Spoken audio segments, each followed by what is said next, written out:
కొన్నిసార్లు చూడండి, హోటల్కి వెళ్ళిన తర్వాత మామూలు ఫుడ్ ఏదైనా ఆర్డర్ చేస్తే టక్కుని తీసుకొచ్చేస్తారు వెళ్ళి లోపలికి వెళ్ళి. కానీ కొన్నిసార్లు special dishes, special items order చేస్తే చాలా టైం పడుతుంది వాళ్ళకి సిద్ధపరచడానికి. ఎందుకంటే నువ్వు ఆర్డర్ చేసినవి అంత స్పెషల్గా ఉన్నాయి కాబట్టి మెనూలో. ఏదైనా స్పెషల్ ఐటమ్స్ మెన్యూలోంచి ఆర్డర్ చేసినప్పుడు వాళ్ళు కొంచెం ఎక్కువ టైం తీసుకుంటుంది దాన్ని సిద్ధపరచడానికి. బహుశా నీ జీవితంలో ఆలస్యం అయిపోతుందని don't think that your prayers are wasted. Waiting is not wasting. Hallelujah.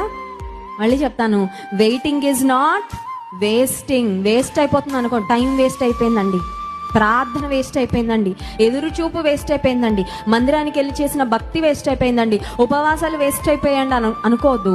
Waiting is not wasting, but waiting is double blessing. Hallelujah. Waiting అంటే, వేచి ఉండడం అంటే రెండంతల ఆశీర్వాదమే, కానీ వెయిటింగ్ అంటే వ్యర్థం మాత్రం ఎప్పుడూ కాదు.